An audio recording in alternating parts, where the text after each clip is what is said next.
Comment utiliser plusieurs méthodes pédagogiques dans une formation en ligne? Alors, il y a deux cas de figure.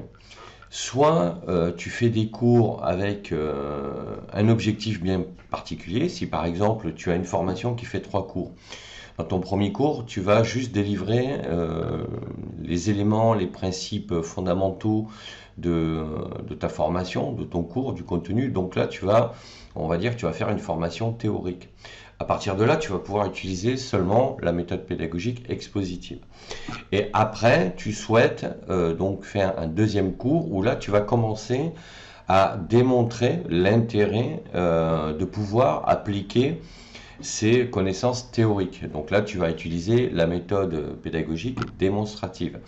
Et après, tu vas faire un troisième cours dans lequel, là, justement, tu vas proposer des exercices, des études de cas ou faire un tutoriel et demander à la fin de la formation aux stagiaires donc de refaire le cours. À partir de là, tu vas utiliser une méthode pédagogique active, d'accord? Ça pourrait être notamment une méthode pédagogique interrogative, puisque tu peux faire à ce moment-là un cours en commençant à poser des questions et t'apportes les réponses à travers ton tutoriel, par exemple. Donc ça, c'est le premier cas de figure.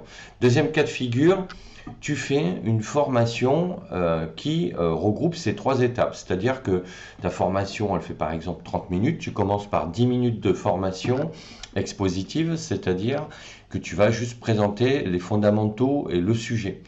Ensuite, tu vas enchaîner sur la démonstration. Tu vas démontrer comment la théorie peut s'appliquer. Et tu vas terminer par les 10 dernières minutes où là, tu vas faire un tutoriel justement pour expliquer ce qu'il faut exactement faire par rapport à l'utilisation d'un logiciel, par exemple. Et à ce moment-là, tu vas utiliser une méthode pédagogique active et notamment la méthode pédagogique interrogative si tu poses des questions justement pour amener le stagiaire, celui qui suit la formation, à se poser les bonnes questions. Et là, tu enchaînes sur le tutoriel pour apporter les réponses. Donc voilà, il y a deux cas de figure. Soit tu découpes chaque méthode par cours, soit tu les regroupes dans un même cours, mais à ce moment-là, forcément, elle sera un peu plus longue, puisque c'est difficile de faire 3 méthodes pédagogiques dans un seul cours de un quart d'heure, quoi. Et d'ailleurs, c'est même déconseillé, parce que sinon, ça veut dire que tu vas très peu détailler tes contenus. Donc voilà ce que je voulais dire sur comment combiner plusieurs méthodes pédagogiques dans une formation en ligne.